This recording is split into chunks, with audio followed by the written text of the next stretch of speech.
on behind him, providing he's out front. Julio Marques is... yeah, he knows. Well, yeah, but he could have gone down. He didn't. He ran in really hot and had to go wide. There's no way he could have done anything else. Otherwise, like Vinales and Rossi earlier on... Exactly, although being Marques, he lost half a dozen bike legs, not 3 or 4 seconds. He didn't go out in the paint, that's why. And he kept it on the tarmac. But now he's got to do it again, and we will now see what Marques has in hand over Dovizioso, and that'll give us a clue as to what's coming in the final lap or two. And we've only got, what, 2.5 laps to go. Exactly, that's my point. If he closes him down really quickly, then we know Marques is definitely going to have a go at Dovizioso on the final lap. But the problem for him will be is how much that Ducati is allowed to power itself up on the Honda. He's right back with Dovi now, eh?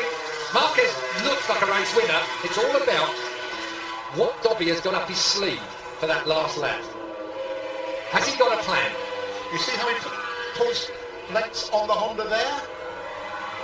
Different bikes, different power, different places on the track, different tyres, hard rear tyre on the Honda, soft rear tyre on the Ducati. Dobby only gained a 10th on him on the lap, and now that was with the Honda going off the track a little earlier on at turn 1. So Marques really shaking that Honda coming out of turn 1. That looked like the old problem, grip coming out so coarse. Turn 1 is there, but he had a problem going in as well. That was the problem. That never helps. So in and out of turn 1. Turn 1 is a really difficult corner here, but now we're building to the part where the Ducati should squirt away a little bit from the Honda, but you just watch the way Marques deals with it at the end of this straight. Is he going to be close enough? No, I'm not going to pass him here. Wait for the flip-flop where he's really, really exceptionally good. And then the left-handers where he is so fast, as you say, when we come into it now. The first of the left-handers back into second gear now. Marques too far away, I think, but on the power. Now the second of the left-handers, turn 7. This is where he's good. He goes usually through 8 here. He's looked a couple of times. So fast at 8. Then down the back straight, down towards the penultimate turn, Jochen curve. But Dobby's seen that done to him twice. Doesn't mean he ain't going to see it a third time. How intriguing is this? So then, last lap time coming up, 2.6 miles to sort out the Austrian Grand Prix. It's Andrea Dovizioso, the man, the saviour of Ducati really this year. Into turn 1 then. Is he going to be able to stop Marques from pitching a cheeky little Austrian Grand Prix, we wonder. 99 Lorenzo goes through in front of Zarco and Vinales. Rossi is already back in 7th place and a long way back now. Look at the gap Dobby has. Did Dobby save a little bit for last? What was his last lap round here? 24.9. I wonder what his last lap will be. Will it be his fastest lap of the race? You know, I wouldn't put it past Andrea Dovizioso to have saved up something real special for the last lap. And he's keeping Marques just out of range at those places everywhere where Mark could block pass him. And Dobby, he's not a man that makes big mistakes. So if he can keep a perfect last lap, it might just be too much for the Honda man and for the Honda machine. Dobby like taking a slightly wider sweeper into this left-hander. Already Marques is building. If Dobby lets in near in these 2 lefts, as we now build to turn 8, this is where Marques was really quick through here, but he doesn't manage to get the run. Is he going to be able to get into the braking area as we now dive down towards the penultimate corners? Dobby gets it sideways on the way in. Does he hold the line? Marques tries to ride around the outside of him. And there he goes underneath him. Runs it out wide. The Ducati is going to win. Over the line and the wheelie. Dovizioso wins a historic Grand Prix. A fantastic last 2 bend battle with Marques. And through comes Danny Pedrosa the third. What a fantastic finish. Rossi in 7th place behind his teammate Vinales. That was quality racing from 2 very good motorcycle racers. Dovizioso even had time to wave. He got it all covered. Marques had to do a do or die. In the end, nobody fell down, and the result was as it should have been.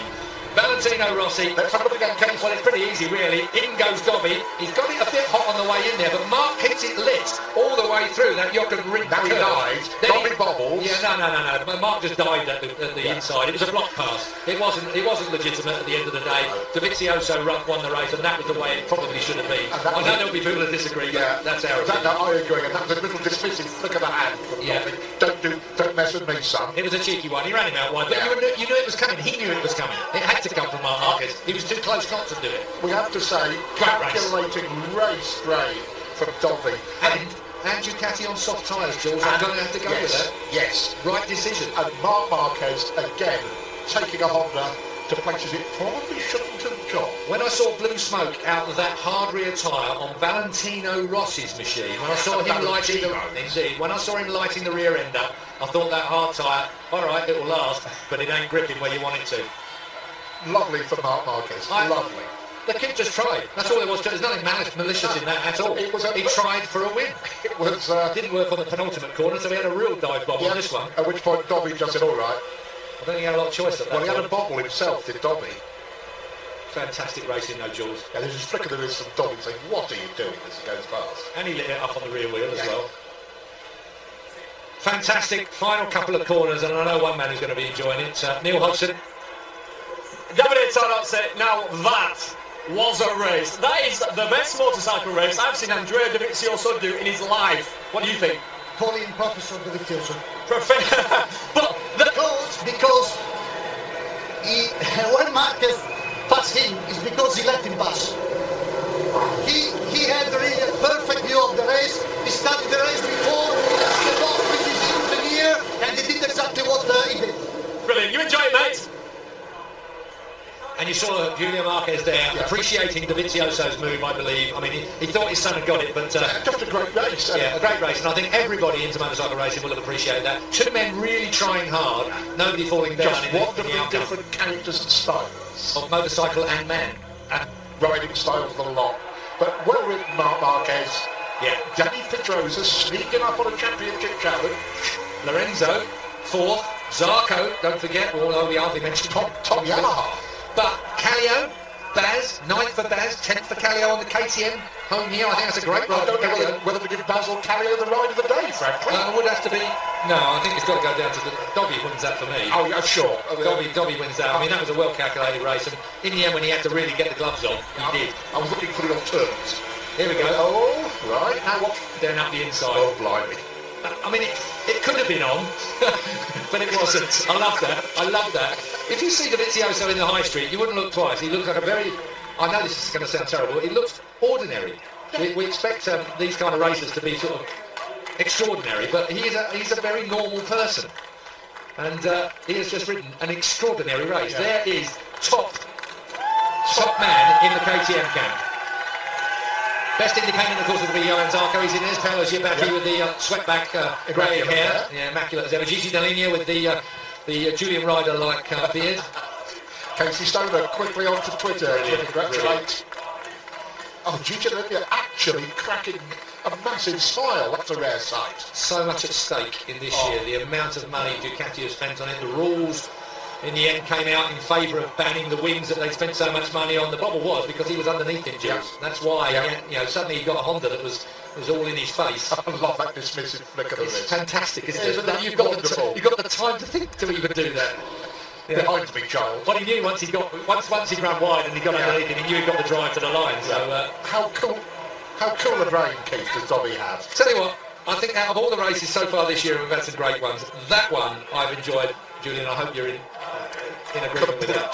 Dovizioso, absolutely fantastic, wins the Austrian Grand Prix. How can anyone not have enjoyed that? It's days like this where I think, why doesn't every single person in the world stop and watch this MotoGP race? Because that was excellent. This microphone's about to slip out of my hands. My palms are still sweaty. It was fantastic. I mean, Dobby right there at the end, his tactics, the last two corners, hold a tight line. If he wants to come around, make him go around the outside, just left a little bit open. And we knew Marques was going to have a go at it, and obviously he knew it as well. But man, what a fantastic finish. And 100% work rate. And we were looking, when we were watching that, to see if there was an obvious map change. But you didn't feel as though there was, really, did you? It looked like the Honda was pulling the Ducati, to be honest with you. It would catch up on. We haven't seen that all year. It was definitely detuned. But I was waiting to see the last couple laps. If he could pull him, he could stay kind of that distance. But I don't know. I didn't see any turbo boost going on. But did you see a switch in Dovizioso here this weekend? In fact, with Ducati this weekend. They just did what they had to do. I mean, Dobby, it didn't come easy this weekend. We thought it was going to be a cakewalk for them, but they had to ride their butts off, and Marques kind of laid it down all weekend, and they knew he was going to be the guy to contend with. Well, they did, and Davide Tarazzi said to us yesterday, 93 is going to be a problem, and he said it exactly like that. But it was true. But what a race. I mean, just going back to the spectacle of that race for a moment there, if you weren't shouting and hollering and barking at the screen, there must have been something wrong with you. It was awesome.